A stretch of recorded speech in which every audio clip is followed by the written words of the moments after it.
Hare Krishna.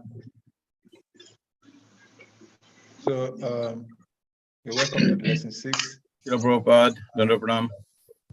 Jaya, Dandapranam, Prabhu. Om Jnana Timirandhasya Jnananjana Shalakaya Chakshurunmilitam Jena Tasmai Sri Gurave Sri Chaitanya Manobhishtam Stapitam Yena Bhutale Swayam Rupa Kadamai Dadati Swapadandikam Vandeham Sri Guru Shri Yuta Padakamanam Sri Gurung Vaishnavanscha Sri Rupam Sagrajatam Sahagana Raghunathan Vitam Tam Sajivam Sadvaitam Savadutam Parijana Sahitam Krishna Chaitanya Devam Sri Radha Krishna Padan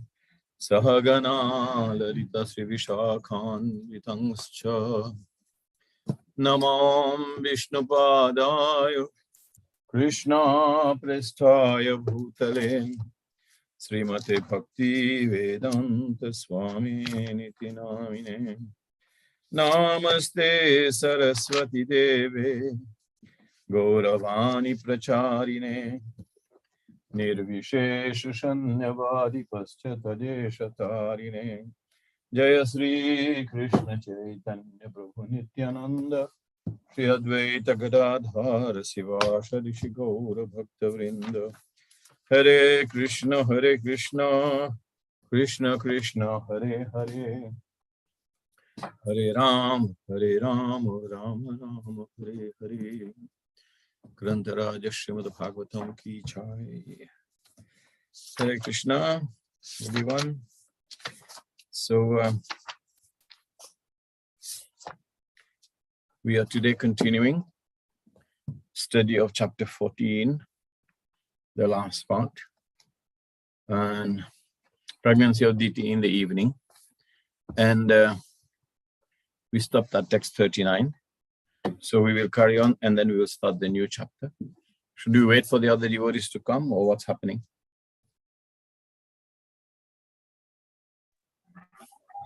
Maybe we should fire on.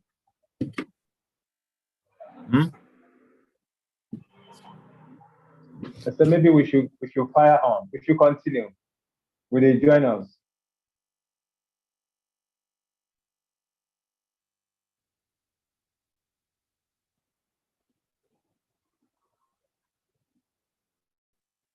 Hare Krishna, Prabhu. Okay. I don't think we should wait for. I don't think we should wait for anyone. We should just go ahead because okay. Hare Krishna. We're not sure of this. All right. Om Namo Bhagavate Vasudevaya. Om Namo Bhagavate Vasudevaya. Om Namo Bhagavate Vasudevaya. Narayanam Namaskritam Nam Jaiva Narotamam Deving Saraswatim Vyasam Tatujayam Mudhiraye Nasta Prayeshu Abhadreshu Nityam Bhagavata Sevaya Bhagavati Utamashloke Bhaktir Bhavati Naishtiki Grantaraja Srimad Bhagavatam Ki Jai. So should we recap a little bit of what we discussed yesterday? So we have a connection between our discussions today and yesterday. So we'd like to hear from you. Everyone can add or reflect on what was discussed yesterday. Two things, essentially, how Kashyapa was glorifying his wife. Then he was also explaining to him the wrong influence of the time and glorifying Lord Shiva. She was counting on Lord Shiva being and so on and so forth. So please recount something. Essential principles that you remember. Yes. Hare Krishna, Prabhu. Hare Krishna. So yesterday, essentially, we discussed about Kashyapa Muni's wife how the wife distracted him from his daily obligation, which he was about to do in the evening, and how the husband cautioned her about the implications and that she should be patient and allow him to finish his daily obligations. But DT, she was captured by Cupid. And whatever Kashyapa was telling her, she could not respond. And also, Kashyapa also, he didn't have enough willpower, so to say, to dissuade the wife, even though both of them knows the implication of having to engage in sexual activity at that particular point in time, because that particular time, it was the time when Rudra and his followers, they were passing, and these are ghostly and some sinful beings that are passing. So it was very inauspicious to do anything at that time. Someone else? Thank you.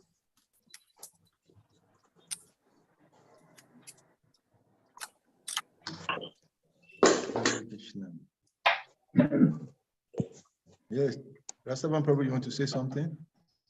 It's also good. Just want to make a comment. Please, take notes. When you write and you take notes and you go through them, it just stays. Don't count just on going through the video or whatever, but just take notes. Yeah. Yes, Rasavan Prabhu, welcome. Thank you very much. This, my point is that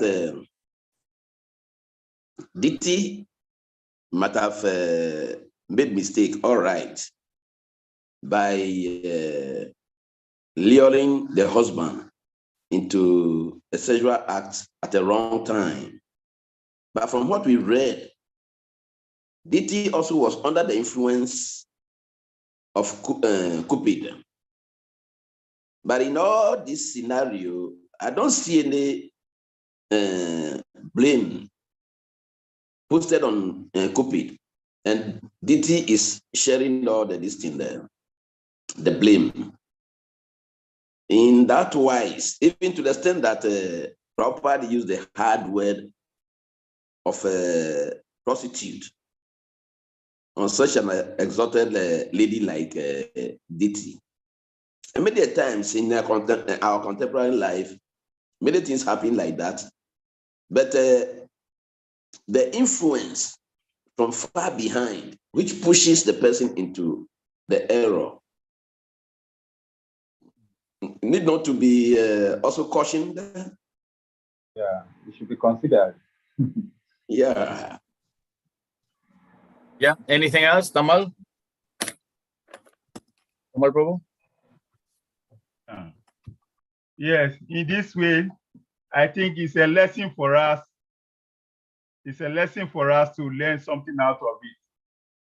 So that's why Shaprapa put that is so that we, those they are coming, we too will have some knowledge about these things. So I think it's the right way to put that statement. Yes. Hare Krishna. Hare Krishna, Prabhu. Yes, the last part. Yeah, go on. Yeah. Reflecting on what I wanted actually to mention something else, but in connection to what is being discussed now, based on what Rasavan Prabhu raised, what Rasavan Prabhu raised, I'm thinking that in the first part, we can look at it as Krishna's pastimes to teach a lesson, one part. But in the second part also, we can also see that DT is being blamed because ultimately, Krishna doesn't impose himself on any Jiva Atma or living entity. Krishna imposes or engages us according to our desires. So, as he was saying that, I was looking at this story in the in the Mahabharata about Bhishma Dev. Bhishma Dev serves a very great role in which Krishna uses him. But when we look at the background of Bhishma Dev falling down among the 8 Vasus, there was some activities by Bhishma Dev. So in the case of Aditi, she's doing her desires is part of how, in other words, I'm trying to say that Krishna doesn't engage us unilaterally. Krishna engages us according to our inclined desires. And according to our desires, he engages us in a particular way. So that's where the way how we want to look at it. Maybe we can discuss this, and I can speak on the other part of the yesterday reflection I have. Acts according, well, Paramatma will allow your desires if you have some merit for them, but generally degrading desires, you don't have to have merit for them. To stop degrading desires, you need protection, O Lord Krishna. But to have desires that will enhance your life materially, you need merit. But to do something sinful, you don't need merit. You were just going to do it.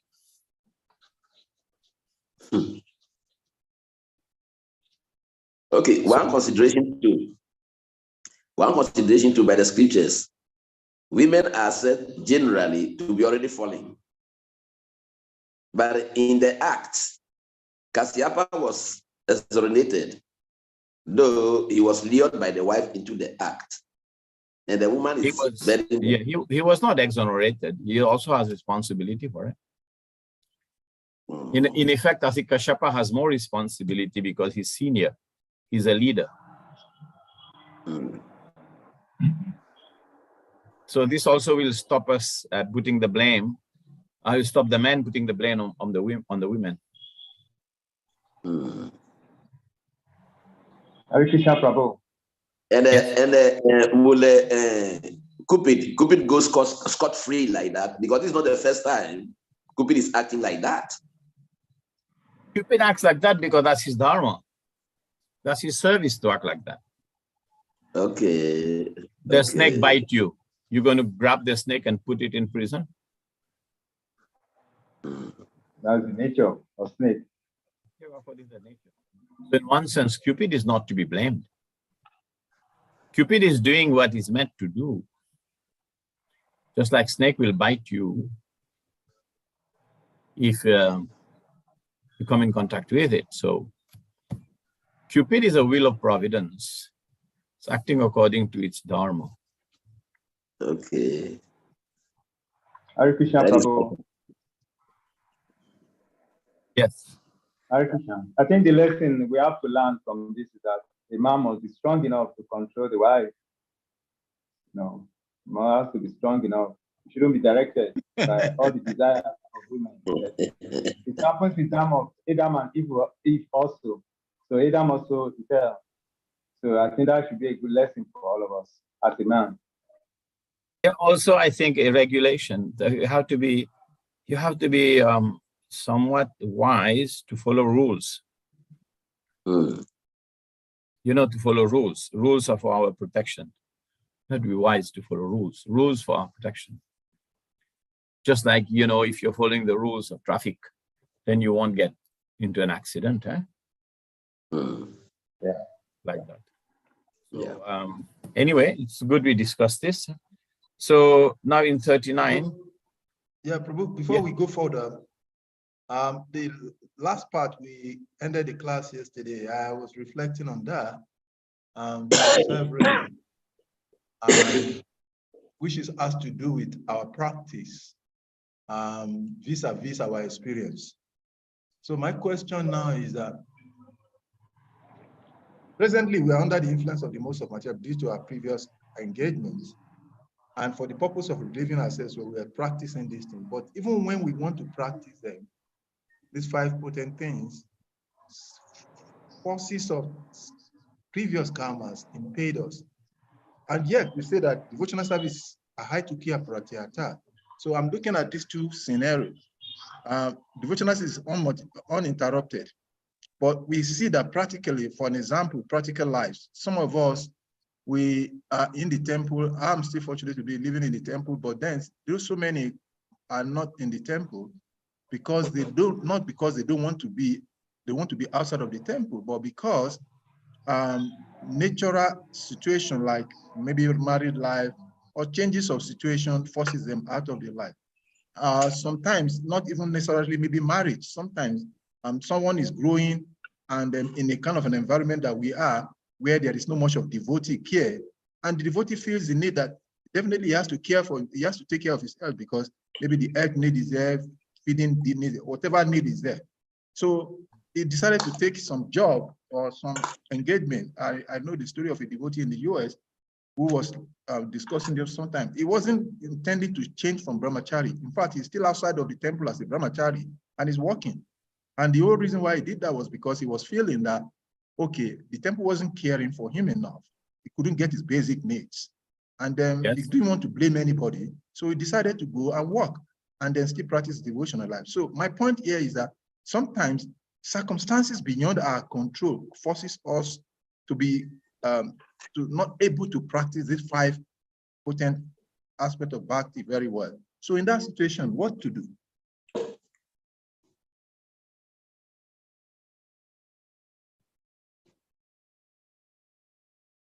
Generally, it's favorable conditions have to be met. If you have some favorable situations, we have to create some favorable situations. Because you have to accept things that are favorable and reject things that are unfavorable. But sometimes, you know, like you said, you know, constraint for maintenance and everything can put us into very difficult situation. But then someone has to have stronger association support system, I would think. Good association and support system. But if we are left by ourselves to fend for ourselves in difficult circumstances, then I think we don't have the support of the association of caring and careful devotees. I don't know what else. What else do you think?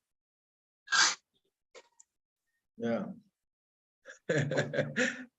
Yeah, I was listening to a lecture this morning before the class, and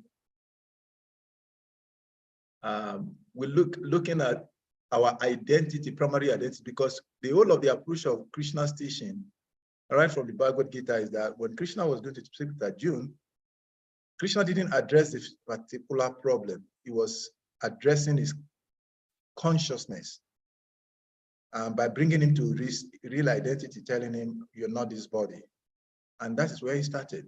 So my thinking, well, I've been reflecting on this since yesterday and then reading some other aspects of the scriptures to clarify my mind.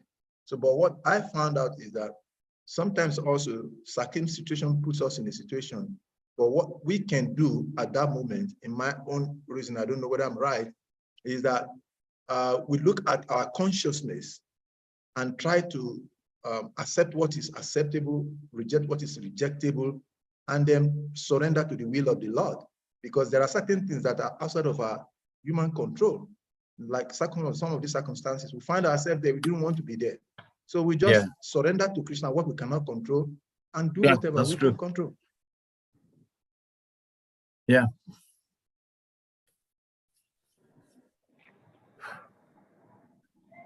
Yeah, I mean, I would personally again say that, you know, we are trying to be a community of Vaishnavas, but we're not truly, we are just like a ragtag group of people who associate the best we can. But we're not like a Varnashram or Krishna conscious community and everyone fend for themselves. So it's like that, you know, on festival days, on Sundays, and this and that, we get together. But the community building spirit, it only builds up. For example, when we were in the ashram, it was like a community. Physically, we were in the same proximity. But at the same time, we had something interesting, is we actually practiced all these 6 basic principles together. So it helped. Otherwise, it doesn't work. Can you give me 1 minute? You can discuss among yourself. I'm just going to go out of the screen for 1 minute. I have to make a call and I'll get back. Okay. Okay. Okay, thank you very much, Prabhu. Devotees, the floor is open. Hare Bhakti Vibe Krishna. is all about reflecting and deepening. I was doing a whole lot of research since yesterday in that subject matter. And because the first thing to do is to address ourselves, then we can address others. So I was Yes. looking at it from the perspective of my own life. And what did I do wrong, what I didn't do wrong. And I was using the mirror of the scriptures and the experience of other devotees to reflect. And that's why I come to this point. But maybe some of us also have some other sharings. Hare Krishna, Prabhu. Hare Krishna. So your observation is okay. Are you hearing me? Yeah, I can hear you very clearly. Okay. So your observation is okay. But my own comment is that first, I think even during this class, sometime I cannot remember the text exactly, but it was stated that Krishna consciousness can be practiced anywhere. You know, it's a spiritual practice. It can be practiced anywhere. And again, our goal is that we are trying to reestablish this this culture, this very culture. We are trying to reintroduce it again, because when you see the culture going on now, the so-called modern civilization, they have a lot of faults. Like we have this democracy and so on and so forth, and even everybody knows that there is problem. You know, so it's not, you know, the temple actually it's a place like school. You know, when you go into school, train as a brahmachari, 10 years, 15 years, but thereafter you have to go out and practicalize, you know, your life. So, and like this, but somehow we misunderstood the situation. Like somebody thinking that you can stay in temple and live for there throughout your life. You know, it's not too practical, because if you look at the national system, you know, it's a stages.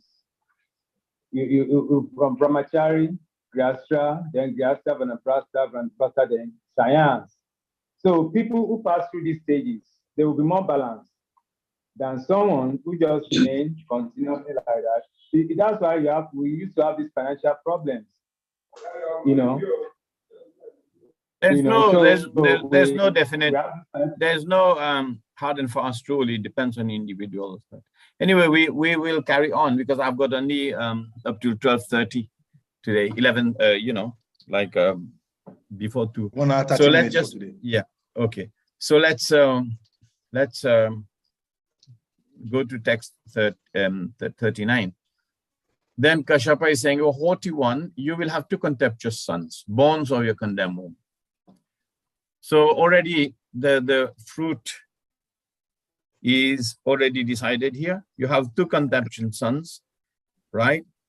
And they will be born out of your womb. So that will make her an unlucky woman. They will cause constant lamentation to all the free worlds. So there is 4 things here we will see, and we'll read text 40 and then we'll summarize. Text 40, they will kill poor, faultless living entities, torture women, and enrage great souls. And 41, at that time, the Lord of the universe, the Supreme Personality of Godhead, who is the well-wisher of all living entities, will descend and kill them, just as Indra smashes the mountains with his thunderbolts. So if you put the text 39 to 41 together, we can note that they will have 2 contemptuous sons, number 1. They will constantly afflict the free worlds, number 2.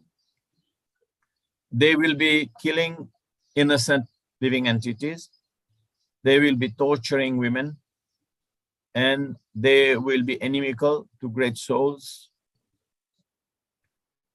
And finally, so this is the reign of terror, of terrorists, terrorizers of the world, right? That's what they do. Even today, you will see that they will constantly afflict the free worlds. They will kill innocent and, you know, sinless people. And they generally are very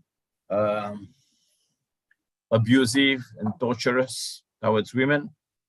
And then they are very inimical towards spiritual personalities or saintly persons, right? And then they will be here. The interesting thing is they will be killed by the Lord. This is in text 41. they will be killed by the Lord. Okay?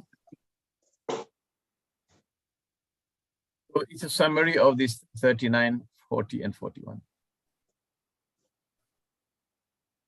So Kashyapa could see, because he was learned, he was a Pandit, he could see that the character of his sons will be, right? So Prabhupada is making a point also that when such women of kind of similar character to deity become more prominent, then that's what we expect, this kind of progeny we expect in the world. People have tendency for gross sinful reactions, such as the two sons who are announced that will be born. And in text 40's purport, the demoniac activities are predominant when faultless living entities are killed. So the mass slaughter of innocent living entities, for example, what's happening in America and in other Western countries and other countries. You know, sometimes we look at even other countries like in Asian or African cultures, they are not as sinful as more advanced countries. Like you see, America, wholesale consumerism, slaughter of innocent cows. You know, it's very, very sinful. If someone is living in a forest culture, then for them to hunt and kill, it's kind of almost natural. But they have so much facility for food, and also then they are actually misguiding the world. So this kind of demoniac mentality of children born in even affluent societies is very, very nasty, right? And why are these animals killed? Innocent animals are killed just for the satisfaction of the tongue. And women are tortured. There's so much women trafficking, exploitation of young girls, exploitation of young women, and, you know, in so-called, you know, advanced cultures, but they're actually considered to be lowest among mankind. When Krishna describes this category of people to be lowest among mankind, Naradhama, right? Maya Parita Jnana is there. Maya Parita Jnana means they have some knowledge, but they don't have the wrong kind of knowledge. Mudhas are fools. Mudhas are not, you know, guiding people and torturing people. They're just fools. So you have mudhas, and then you have naradhamas, and then you have maya prita jnana, and those who are asuri bhavamashita. Asurim bhavamashita, those are demoniac. They partake of demoniac. They take shelter of demonic qualities, right? So the lowest among mankind goes together with the demonic mentality, because the lowest among mankind are become like you know, degraded civilization nowadays, mostly copying the West and so on and so forth. So when these become prominent in society, then the whole social order of the Lord that is established is actually destroyed. So what's happening now in the West is very, very heavy.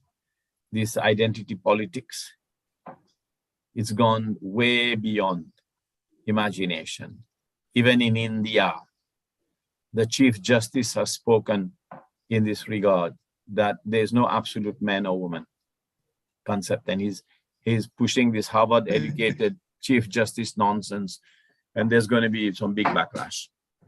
So, you know, they're pushing this all over the place, because these are demonic mentalities meant for exploitation of the feeble and the poor. Okay, so we will go to text 42 and 43, because in here, Diti talks. Diti Ruvacha. Diti said, "It is very good that my sons will be magnanimously killed by the arms of the personality of Godhead with his Sudarshan weapon, because they know about birth and death. So this is not such a big thing to know that someone is born, is going to be killed, or they're going to die. So my two sons will be born, but they will also be killed by the Supreme Lord. O my husband, may they never be killed by the wrath of the Brahmana devotees. Right? May they never be killed by the wrath of the Brahmana devotees. Now, why is that? Is that worse than being killed by the Supreme Lord? Or is it not such a bad thing?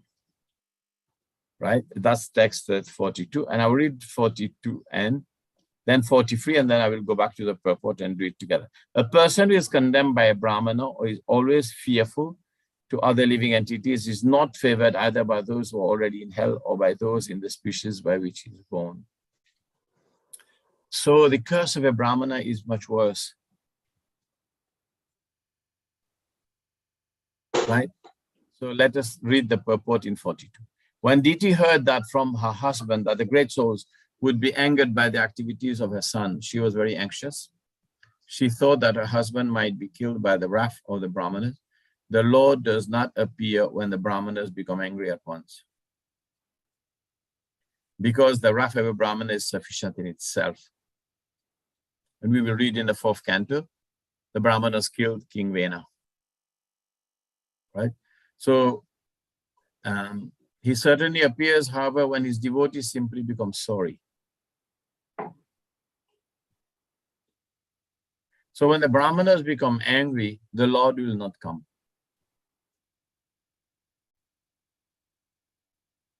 Because the wrath of the Brahmana is sufficient in itself. So he certainly appears whenever his devotees simply become sorry. So a devotee of the Lord never prays to the Lord to appear for the sake of the troubles the miscreants cause for him. He never bothers him by asking for protection. Rather, the Lord is anxious to give protection to the devotees. Right? So if the Brahmanas take it upon themselves, then the Lord says, fine, okay, they can handle it. So by having saintly personalities in the world, it actually keeps the world on some kind of it gives the world pious credits. And by the pious credits of the saintly personalities and the Brahmanas, the world is maintained. But when the Brahmanas become so angered by being persecuted, and if they act, then the Lord will say, He will do other things to punish the people in the world, but he will not appear.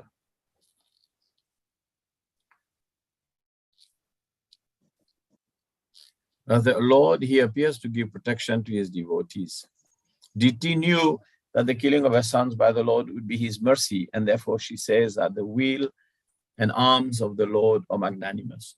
So the Chakra Sudarshan and the, Mahabaho, the strong arms of the Lord, are very merciful. So by being killed by the Lord, then one can attain liberation. So such good fortune is not achieved even by great sages. So she's thinking my sons will be at least fortunate. So to be killed by the Supreme Lord. So na brahmadanda dagdasya na bhuta vadayasya cha narakas chanugrinanti yam yam yonim ashamgata. A person is condemned by a Brahmana or is always fearful to other living entities, is not favored either by those who are already in hell or by those in the species in which he is born.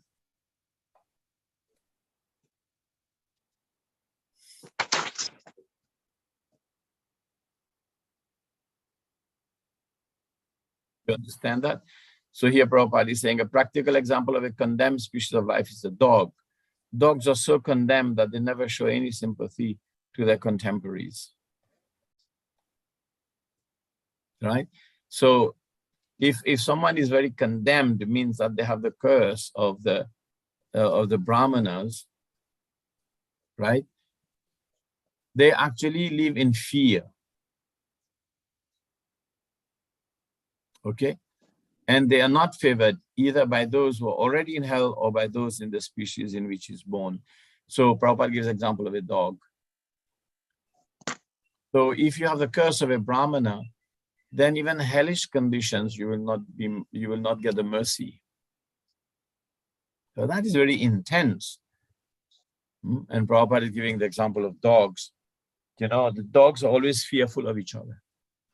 That's why the word is used, fighting like cats and dogs. The dogs will not show any companionship to its own contemporary. They will fight on themselves. So can you imagine being in that species when you have no sympathy of your own kind? Why? Because you're cursed by a Brahmana and you did something to be cursed by a Brahmana. So in that human species, then you carry on that to another species where you get the same kind of punishment. Text 44 and onwards. Here, Kashyapa speaks about something a little bit auspicious. Okay? So Kashyapa Uvacha. The learned Kashyapa said, because of your lamentation, penitence, and proper deliberation. What was that? Diti was repentant. She went to Kashyapa Muni with her head bowed and said, I'm really sorry. And she was thinking, I have to get the my sister Sati's husband. Shivji has to give me some favor here. And she was deliberating and she knew that things are not going to be very auspicious. So by using our proper intelligence, which is the deliberation, deliberation is a very important thing. Krishna asked Arjuna to go and deliberate on all that I've been teaching you on the battlefield, and then you decide. And when Lord Brahma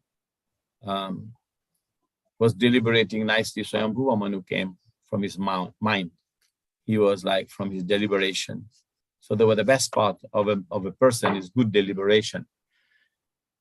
So when we actually think and weigh the pros and cons in our life, it's an important thing to do.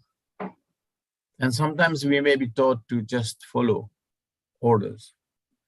No, we have to use our deliberation. Sometimes in Krishna consciousness, especially in certain situations or maybe certain times in our movement, we were just asked to be zombies. And sometimes even the spiritual master would say, you think too much, stop thinking. That's not a good thing. That's not a good thing to encourage anyone to do. One should always think and use his intelligence and in all manners possible. And look at the pros and cons. And it's called tarka. It's called different ways of looking at things. But Prabhupada encouraged that we study the books, for example, scrutinizingly. So then we have a sense of, using our intelligence, our mind, our experiences. And then this is called deliberation. So he said, because of her penitence, which means austerity, which she had performed previously, her lamentation, and also because of her repentance. She was repentant. Then because of that, and she also had unflinching faith in the Supreme Personality of Godhead. Because they were Prajapatis. They were there to serve the purpose of creation, and they were actually connected to the Supreme Personality of Godhead. So she had unflinching faith. So even if you have unflinching faith in the Supreme Personality of Godhead, we can commit mistakes, right? And she had so much love and affection and adoration for Lord Shiva and also for her husband. She was not like the modern women. They are raising hell in certain countries to get permission to kill their own children in their womb. They're not like that, They're not like, I can do what I want. Who are you to tell me? She wasn't into that mood. So that's also a very good lesson for all of us, isn't it? We make mistakes. But we repent. We do some penitence. We do some prayaschit. We bow our head down. we know we've been shamed and we act with, we can't be shameless. We have to act with shame and shamefulness. We have to feel sorry and we have to repent. And out of that, we also have to know that this would have been the right thing to do and this is the wrong thing to do. And then by this kind of deliberation, then we correct ourselves. And then out of her adoration for Kashyapa and Lord Shiva, and therefore here Kashyapa is saying, now one of the sons of your son, right, will be a great devotee. And he'll be approved by the Lord as a great devotee. And then his yasha, you know, his fame will be spread throughout the world. His fame will be spread throughout the world. So sometimes the good memory of a devotee can live on. And this is also the blessings of the Supreme Lord. Because generally when we are dead, we have no legacy, we have nothing. So, for example, when Abhimanyu was killed, no, he went to seek the blessing. That day he was to enter the battlefield and be the main yodha, the main fighter. He went and asked blessings from everyone, senior. And they told him, please live long, you have long life, you have long life. But then, Lord Krishna said, he said, Yashasvi Bhava. The blessing he gave is Yashasvi Bhava. So then he was questioned. He said, why did you? Then Draupadi was not very happy. And Draupadi said, why did you bless him like that? Yashasvi means, may your fame spread all over the free worlds. And then Lord Krishna, he said, why didn't you bless him that you have long life? So she was taken aback and then she said, Yashasvi Bhava. May you have long life. May you have fame throughout the world. And Draupadi didn't like that. And Subhadra also didn't like that. He said, why did you say that? He said, because this is a battle, you know, people live or die in battles. But one thing for sure is that he'll be famous throughout the universe. So Abhimanyu died. He was famous because of the blessings of Krishna. Right? So, but Krishna was also clever because if Krishna had given him the blessings, may you live long, no way would have been killed. So here the blessings are given and will be an approved devotee of the Lord, and his fame will be broadcast equally with that of the personality of Godhead. So Prahlad is as glorious and glorified as the Supreme Lord Srinivashadev. So there's no purport, so I was explaining the verse a little bit more in detail. Okay, so text 46. In order to follow in his footsteps, saintly persons will try to emulate his character by practicing freedom from animosity. Right? He says, saintly persons will try to emulate his character by practicing freedom from animosity, just as the purifying process rectify gold or inferior quality.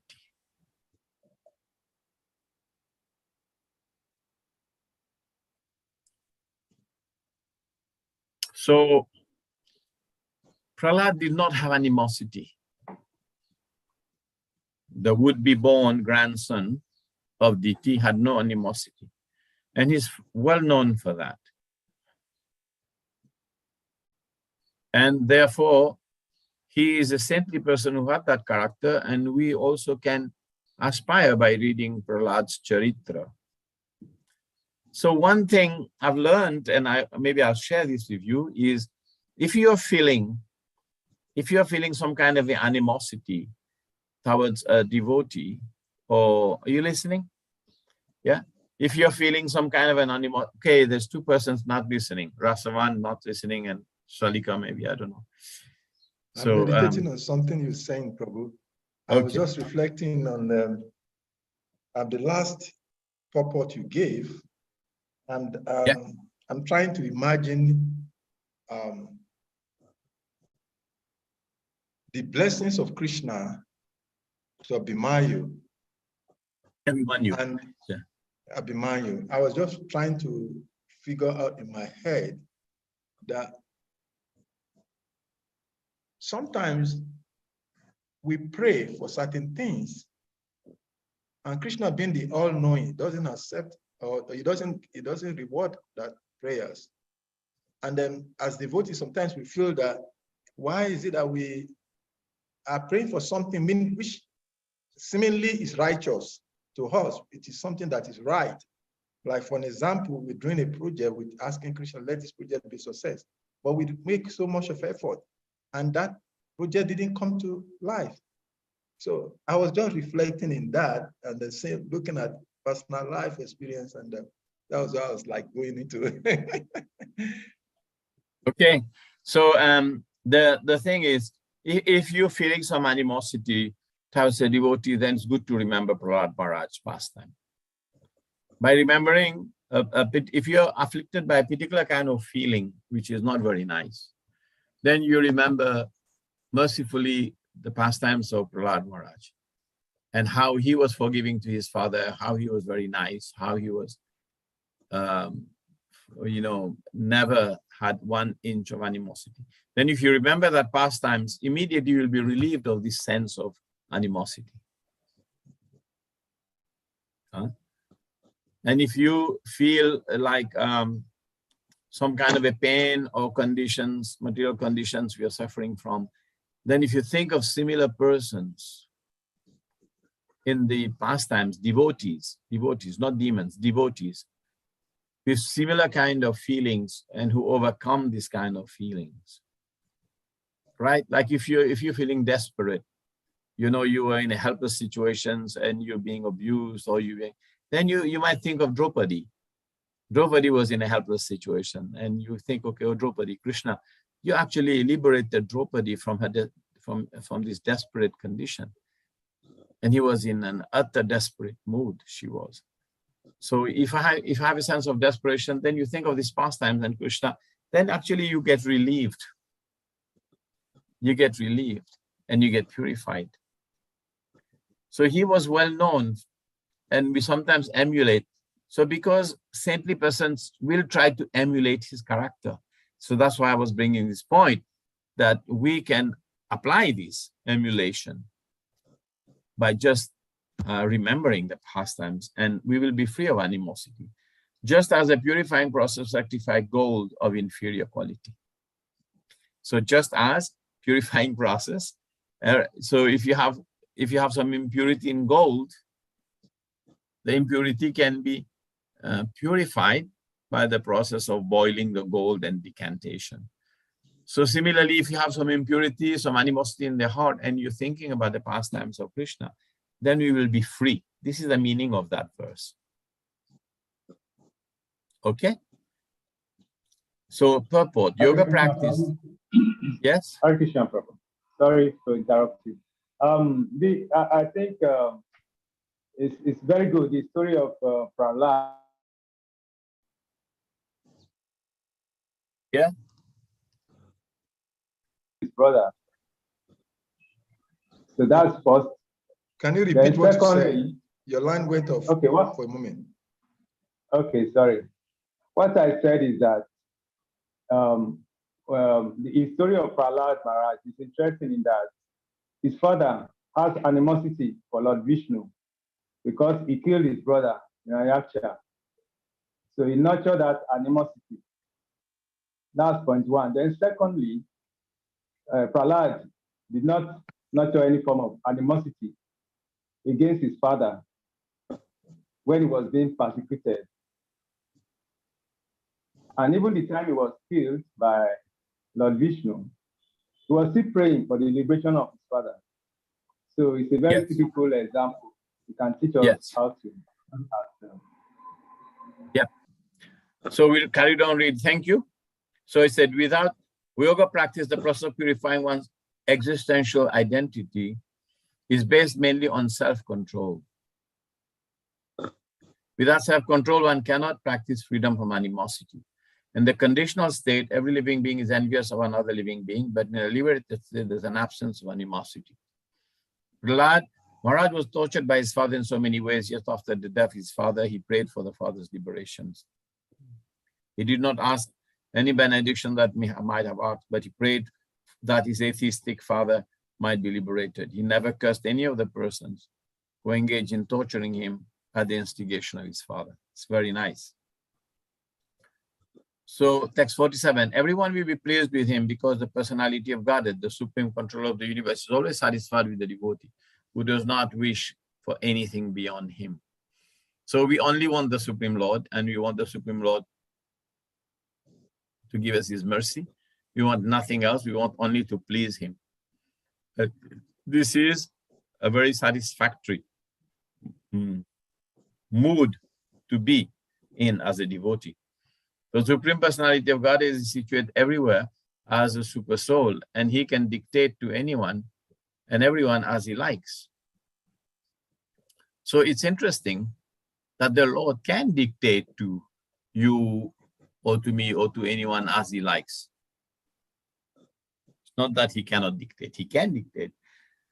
The would-be grandson of Diti, who was predicted to be a great devotee, would be liked by everyone, even by the enemies of his father, because he would have no other vision besides. So because he was always thinking about the Supreme Personality of Godhead, just like the 6 Goswamis of Vrindavan, they had everyone was very nice to them, even the Dhira, the saintly, the good people, and the Adhiras, the ruffians, the not very good people, they were all very appreciative of the Goswamis of Vrindavan because they were nirmatsara. They had no envy. So when we become nirmatsara, we are free from envy, then we become really appreciated by one and all. So the Lord reciprocates in such a way that all living entities in whom the Lord is dwelling as a super soul, also like a pure devotee, because the Lord is present in the heart and can dictate to them to be friendly to his devotee. So we only have Krishna to help us in this world. So if you pray to Krishna, look, I'm being put in a situation where I feel a little bit neglected or, chastised or dealt with unjustly. I don't know how to get out of the situation, but I'm looking at the different pastimes of all your devotees who acted magnanimously, but you can help me. So then Krishna will arrange that these negative vibes and negative views do not influence us in an unfavorable manner. So Krishna can arrange that. That's called being dependent on Krishna. So there are many instances in history wherein even the most ferocious animal became friendly to a pure devotee of the Lord. Right? And that's just how Krishna can influence from within.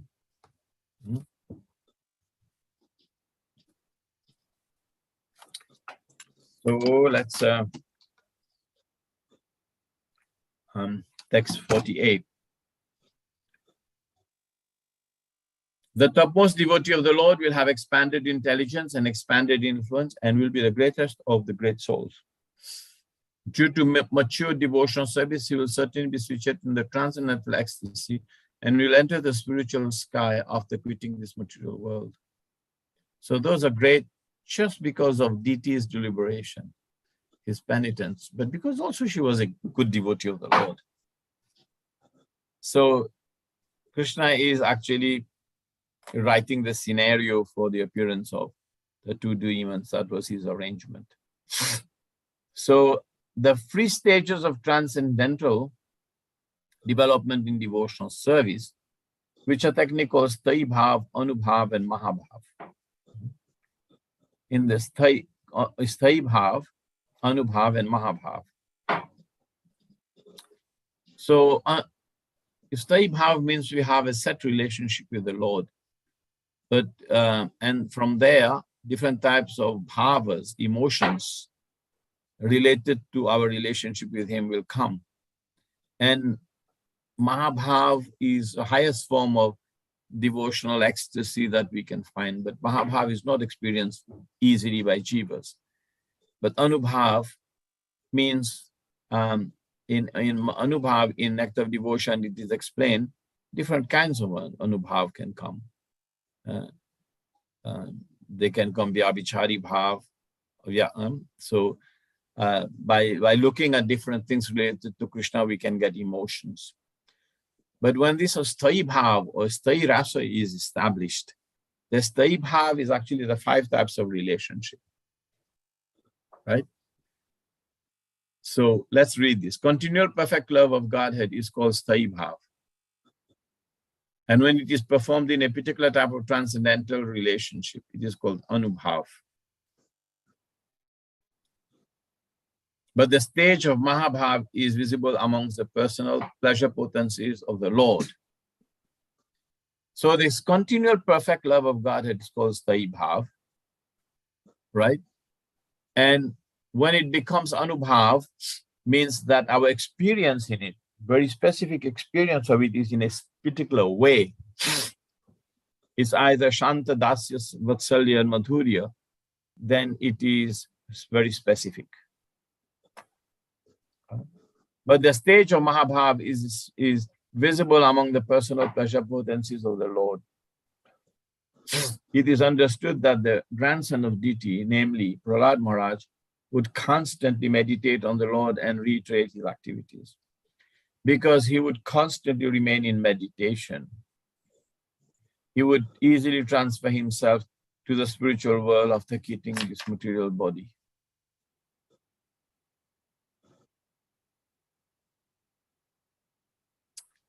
Because he would constantly remain in meditation, right?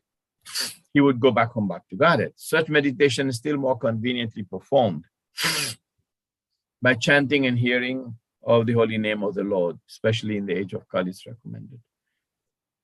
So the Vaidhi Bhakti is important. It starts with chanting and hearing about the Lord.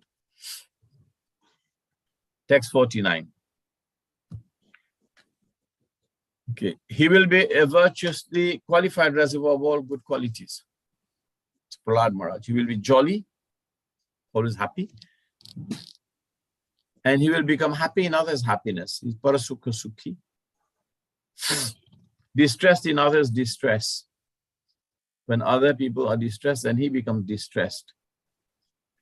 And he will have no enemies. He will be a destroyer of the lamentation of all universes, like the pleasant moon after the summer sun.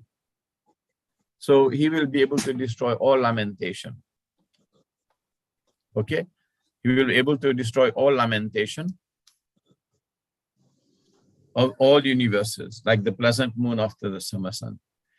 So by actually remembering Prahlad Maharaj's devotional service, we will also read of lamentation.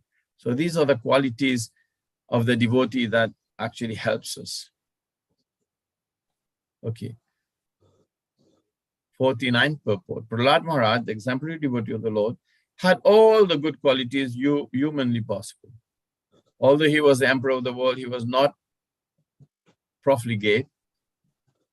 Beginning from the childhood, he was a reservoir of good qualities. Without enumerating those qualities, it is said there, here Samarila, he was endowed with all good qualities. That is a sign of a pure devotee. The most important characteristic of a pure devotee is that he is not lampata or licentious.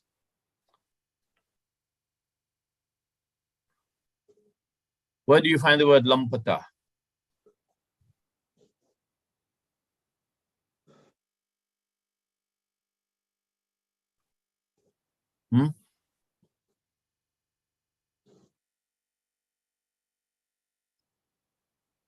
In the prayers of Shishashtakam? Think about it. Licentious, being a debauchee. Okay, another quality is that he's always eager to mitigate the misery of the human suffering, suffering humanity. The most obnoxious misery of a living entity is forgetful of Krishna. A pure devotee therefore always tries to evoke everyone's consciousness. This is a panacea for all the miseries. Okay.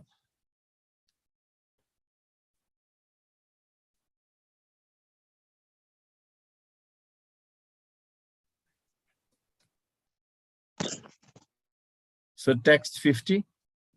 Your grandson will be able to see inside and outside the Supreme Personality of Godhead, whose wife is a beautiful goddess of fortune.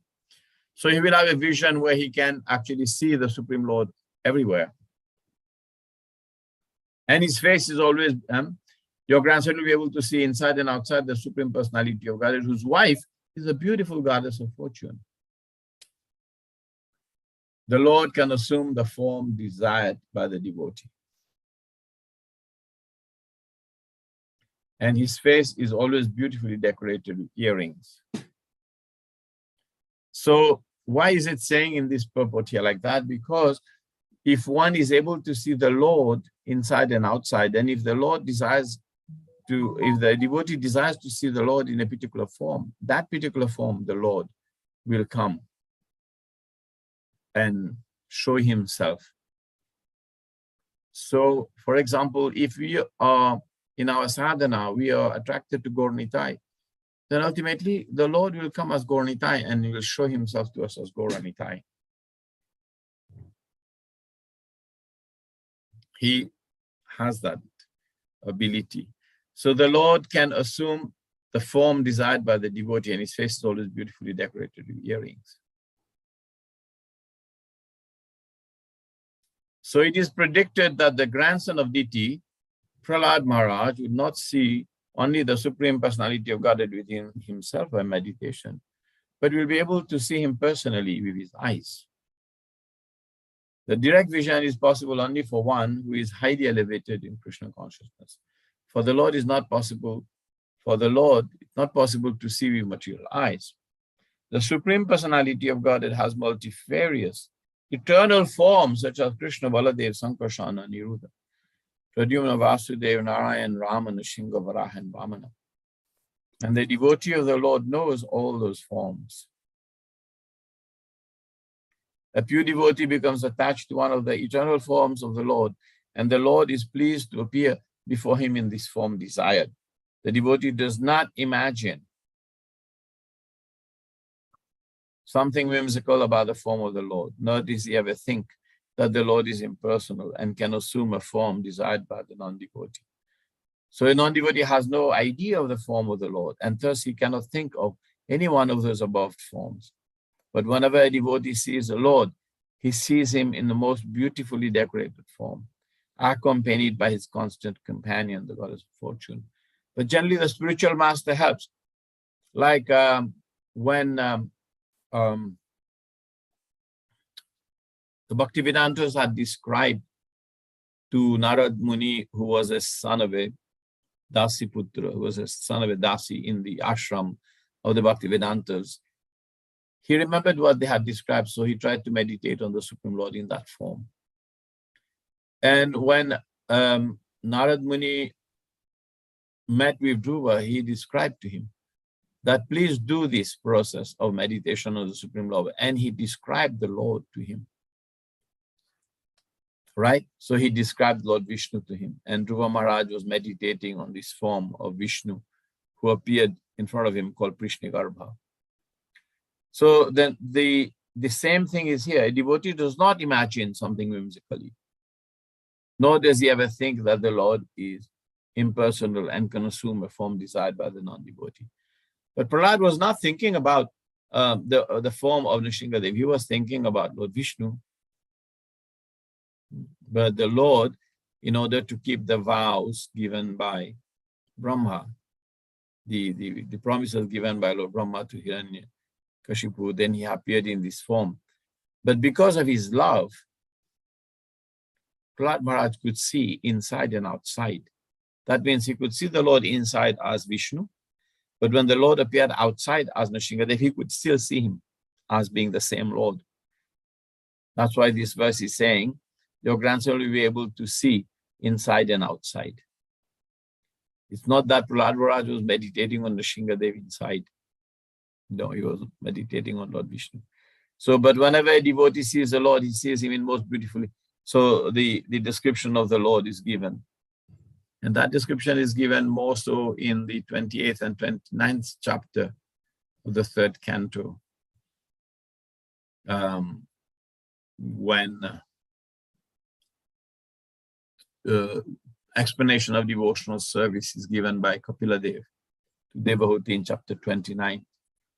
Very detailed description of the beauty of the Lord is given. Take it chapter 28. Yeah. So text 51, this is the last verse in this chapter. Maitreya Uvacha, Shutva Bhagavatam Pautram Amodata Ditir Vishang Putrayos Chavadang Krishna Vididvasin Mahamanaha. The sage Maitreya said, hearing that her grandson would be a great devotee and that her sons would be killed by Krishna, Diti was highly pleased in mind. So she became very happy. She was very pleased and pacified that Maitreya is adding this thing, and the narrations was done. So just to connect the episode of discussion between Kashyapa and Diti, the question was asked by Vidura to Maitreya. So when the narration is finished, it's like closing the parentheses, the brackets, closing the bracket. So Maitreya is just like, and this is called a Sangati verse. Now, this is a verse that is linking the episode one to the other. So in this verse, the sage Maitreya said, hearing that her grandson would be a great devotee and that her sons would be killed by Krishna, Diti was highly pleased in mind. Diti was very aggrieved to learn that because of her untimely pregnancy, her sons would be demons and would fight with the Lord. But when she heard that her grandson would be great devotee and that her 2 sons would be killed by the Lord, she was satisfied. As a wife of a great sage and the daughter of great Prajapati Daksha, she knew that being killed by the personality of Godhead is a great fortune, since the Lord is absolute. Since the Lord is absolute. So his acts of violence and non-violence are both on the absolute platform. For the Lord, there's no difference in such acts. Mundane violence and non-violence have nothing to do with the Lord's acts. A demon killed by him attains the same result as one who attains liberation after many, many births of penance and austerity. So the word Brisham is significant herein because it indicates that Diti was pleased beyond the expectations. So you see that's called the arrangement of the Lord. So they have had to be pretty special that Krishna is engaging them in his pastimes, right? Yes. Krishna is actually involving them in their pastimes. So isn't that interesting? Right? That's an interesting. So devotees engage in Krishna's pastimes, they learn, they see, and then they have practical experience of how the Lord is becoming involved in purifying us and progressing our attachment to him. So the Lord actually performs pastimes. One thing that we'll come to understand, that when he performs pastimes in this material world, he uses his devotees who are in this material world. Then he also uses Parshada, his entourage, people from his entourage from the spiritual world. Then sometimes he encourages those who have desire to engage in pastimes with him, like the demigods, right? And those devotees who need some extra association with the Lord in this material world to be able to perfect the right understanding of their Supreme Lord. And then they go back home, back to Godhead after that. So the Lord engages devotees also like that. So sometimes he brings his Parshada, like Arjuna and Kunti Devi, always in pastimes. They are part of his fixed theme. Prabhupada said, Arjuna and Kunti Devi are not in the spiritual world. They form part of the team that goes with Krishna to do all these pastimes. and other devotees are engaged from here, right? So they get trained, they get involved, and then they go back on Bhakti Garden. And there are certain others, great personalities having performed incredible amount of tapasya and penance, and they want to be engaged in some activities of the Lord, then Lord favors them. And also sometimes the demigods. We will see that also in the Dwarka Lila of the Supreme Lord. So therefore here, you know, this is the last verse. Thus ends the Bhaktivedanta purport of the 3rd canto, 14th chapter of the Srimad Bhagavatam, entitled Pregnancy of Deity in the Evening. So we've done 11, 12, right? We've done what, 12?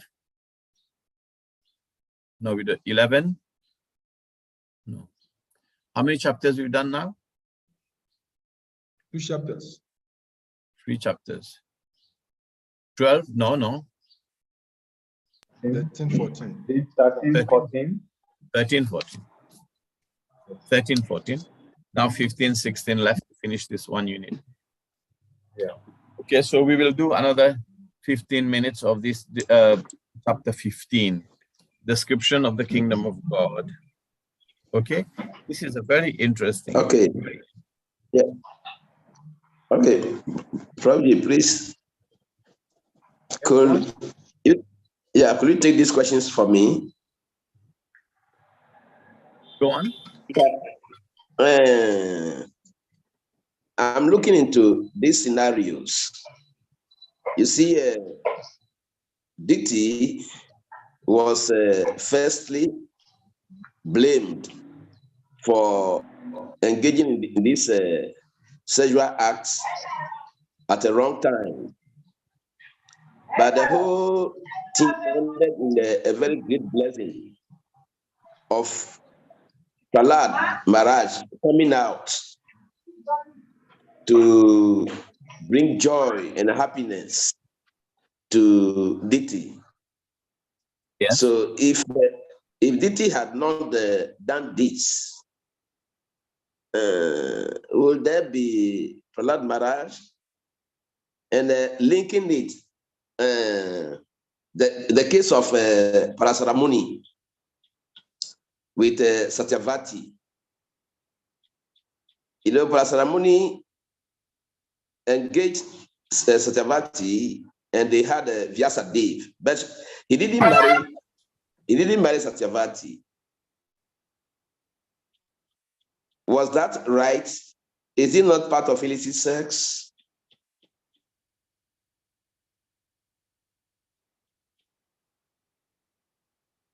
I don't know. I don't have details of the stories of Satyavati and Matsyagandha, Satyavati and Parasaramuni to beget. I don't have the details of the pastimes. This is just like we're trying to take a pot shot at something that we don't really know the ins and outs, the description from Shastra. This would be like commenting on something with light knowledge. And the other part of this could have happened or should not have happened is hypothetical. The pastimes happen as it is, and we try to understand the pastime for what they are. So we cannot comment on the other one, because it is just like, you see, all the different layers of understanding are there in the pastimes, no? Different layers of understanding are there. So we don't know. So anyway, let's carry on with this chapter 15. I would like to start this and go over and then leave you with some homework on it. So chapter 15, text 1. Maitreya Uvacha. Prajapatyam tu tad teja paratejo hanam diti. Dadhara varshani satam sankamano suradharat. Maitreya said, my dear Vidura, Diti, the wife of the sage Kashyapa, could understand that the sons within her womb would be cause of disturbance for the demigods. As such, she continuously bore the powerful semen of Kashyapa Muni, which was meant to give trouble to others for 100 years. So these are great personalities. And just to add a point, we cannot understand and try to understand the scope of perfection, or the scope of power of these devotees mentioned in Srimad Bhagavatam by extrapolating our own experience in the material world. This is just in response also to Rasavan. Otherwise, we create hypothetical situations. Like, for example, here, we see Diti, he could bear the powerful semen of Kashyapa for 100 years. So what kind of pregnancy is that for 100 years? So we cannot extrapolate our own human experience to experience of great souls in Srimad Bhagavatam. So let's read this. The great sage Maitreya was explaining to Vidura the qualities of the demigods, including Lord Brahma. When Diti heard that her husband and that the sons she bore within her abdomen would be causes of disturbance to the demigods, she was not very happy. Right? These are two classes of men, the devotees and non-devotees. Non-devotees are called demons, and devotees are called demigods, suras and asuras, right? That's the meaning, sura and asura. And Diti, therefore, no sane man or woman can tolerate the non-devotees giving troubles to devotees. Diti, therefore, was reluctant to give birth to her babies. So look at her greatness. Therefore, Diti, therefore, was reluctant to give birth to her babies. So you remember another episode like that? That Kayadu was pregnant with the child of Hiranyakashipu, right? Which is in effect Prahlad Maharaj. And he was kept in for a long period of time in the womb of Kayadu in the ashram of Narad Muni. And she did not want to deliver before the arrival of Hiranyakashipu. 10,000 years. So as long as Hiranyakashipu was practicing austerities, pregnancy of Kayadu was ongoing. So, so no sane man or woman can tolerate the. So because she didn't want these non-devotees, these demoniac personalities be born, so she was just holding on.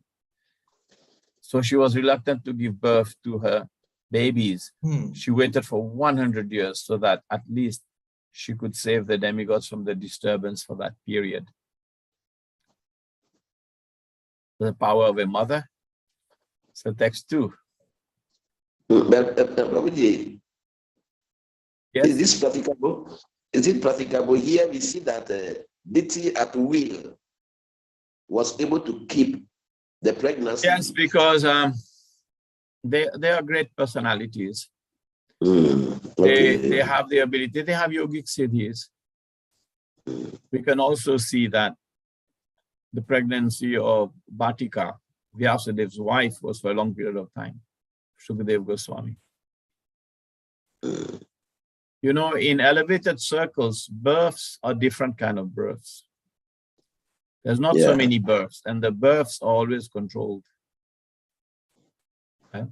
So let's you can read. You have to accept things on face value, because that's Bhagavatam. Bhagavatam is Amala Purana, and it doesn't have any mistakes.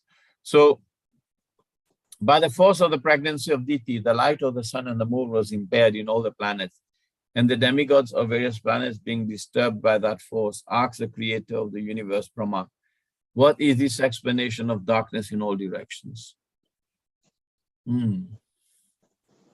So the devatas of different planets were disturbed, saying that things are not going very well here. Why is there some kind of a darkness? Sometimes there's Elomen, and Elomens are seen in the sky. Sometimes you see a halo, a dark halo around the moon or the sun, or sometimes we see some strange signs, in the sky, reddish color, or even some forms like, I don't know, some inauspicious signs. And these are sometimes seen in the sky. And these are considered to be a harbinger of misery, of inauspiciousness. So there was darkness, kind of a strange darkness, because the light of the sun and the moon was like dimmed, was impaired by the presence of these two great, demons in the womb of Diti. And therefore, the demigods approached Lord Brahma and said, what is this going on? What is this explanation of darkness in all directions? So the scene is being set. Beautiful, beautiful chapter that will follow. And I'm very grateful to get the opportunity to study this chapter with all of you together. This will be very interesting in the next few sessions. You will see that. So this expansion of darkness is worrying the demigods. So they have approached who? Come on. They approached Lord Brahma. Right, approached Lord Brahma. Isn't that always the case? Because he is the head of the universe. Right? He is the topmost personality of there. So it appears that from this verse that in the Srimad Bhagavatam that the sun is the source of light for all the planets in the universe. The modern scientific theory which states that there are many suns in each universe are not supported. No, each universe has one sun. It is understood that in each universe there is one sun, which supplies light to all the planets. In the Gita, the moon is also stated to be one of the stars. There are many stars, and when we see them glittering in light, we can understand that they are reflectors of light, right? So just as moonlight is a reflection of sunlight, other planets also reflect sunlight. And there are many other planets which cannot be seen by our naked eyes. But the demonic influence of the suns in the womb of Diti expanded darkness throughout the universe. So even being in the womb, the influence of their demoniac nature was being seen. So text 3, Deva Uchuhu, the Devas speak. So why is this Uchuhu not Uvacha? Have you ever asked yourself this question? Because that's plural, no? Plural, very good. That's plural. Deva Uchuhu.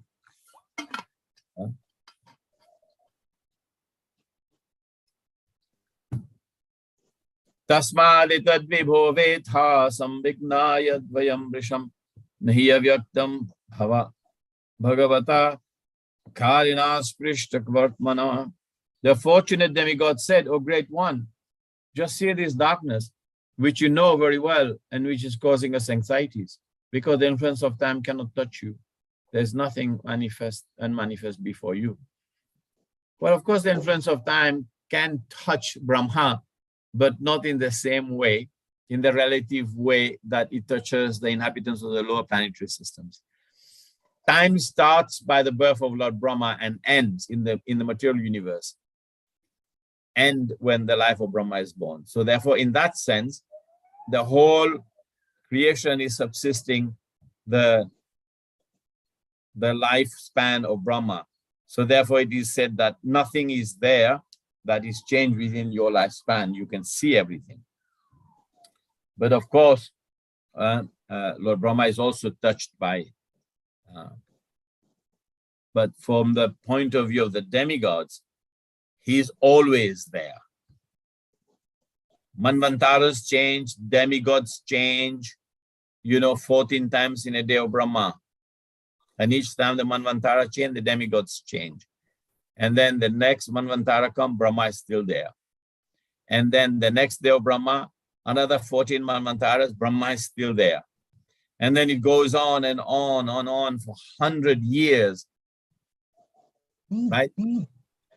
So, and each day of Brahma, Manvantaras change, demigods change, and he's still there.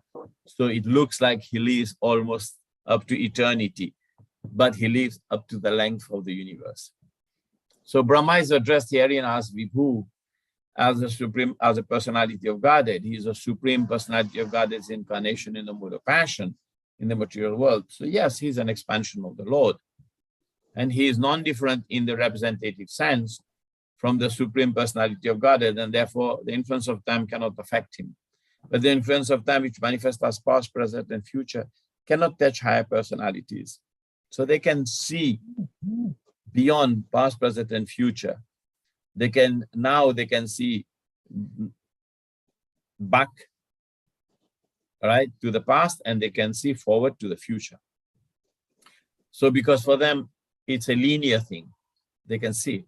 So sometimes demigods and great sages who have attained such perfection are called Trikalagya. Trikalagya means one who can see past, present, and future. Okay. So text 4. Deva Deva Jagaddatar Lokana Shikhamane Parishanga Parishamtam Bhutanamasi Bhavas Bhavavit. O God of the demigods, sustainer of the universe, head jewel of all the demigods in all other planets, you know the intention of all living entities in both the spiritual and material worlds. So because they know that Brahma, he is like the supervisor. He is a senior most person and he lives for everything. So they approached him, and knowing the intentions of the living entities, right, in both the spiritual and material worlds, well, Brahma is almost on equal footing with the Supreme Personality of Godhead. He's addressed here as gods of demigods. Deva Deva. But not Mahadeva. Mahadeva is Lord Shiva. He is Deva Deva. And because he's a secondary creator of this universe, he's addressed as a sustainer of the universe. He's the head of all the demigods, and therefore he's addressed here as a head jewel of the demigod. It is not difficult for him to understand everything which is happening in both the spiritual and material worlds. So Prabhupada puts a little bit of caution in the purport, because Brahma may not know everything that's going on in the spiritual world, neither everything that goes on in the material world, because his mind not minutely present as Paramatma in everyone's heart, because he's an expansion of the Supreme Lord. But if that expansion of the Supreme Lord is limited to certain functions, then they will not understand everything else. So in the Tattva sense, Prabhupada is very right to put a caution in the purport to actually properly understand that verse, that Lord Brahma is not always know the intentions of all living entities in the spiritual and material worlds. Okay. Therefore, he was requested to explain this incident. So why? So you can also see certain amount of lack of knowledge. I wouldn't say ignorance, but lack of knowledge of the devatas in addressing Lord Brahma. Maybe in their fervor, they were sort of overestimating things. But they could also see that there was danger to their position. So they approached Brahma with earnestness. And in their earnestness, they may say things that's not quite true. Just like sometimes young disciples write Vyas Puja to the spiritual masters. In their earnestness, they say things that's not quite right.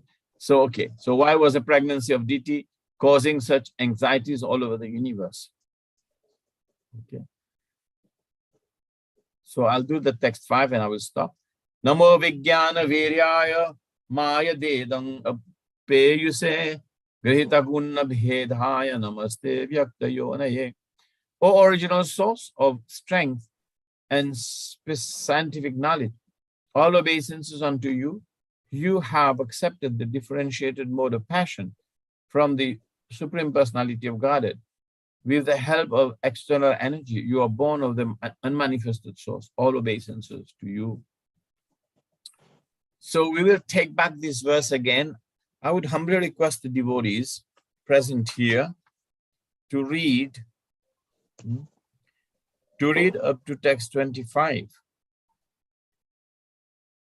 Okay.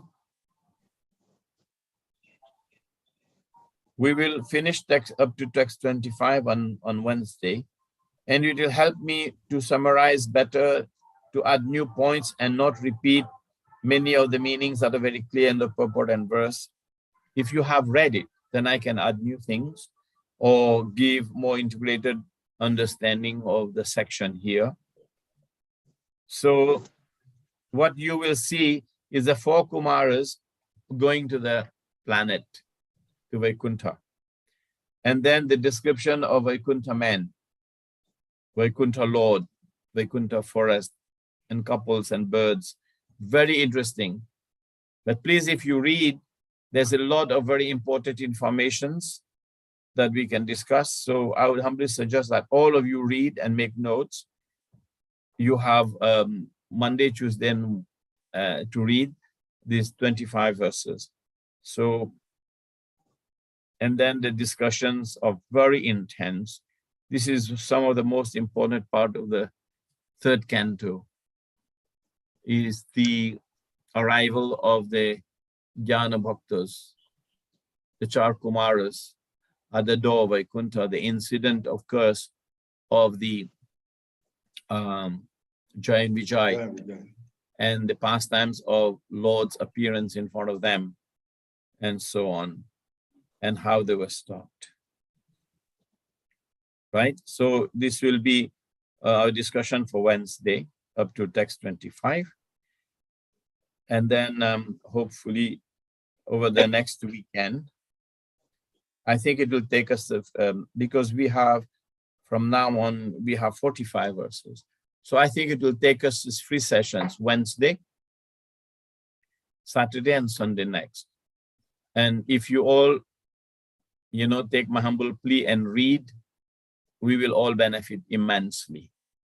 So make a solemn promise to yourself that you will read this whole chapter, 25, 20 verses up to Wednesday, and then the rest of the chapter. And then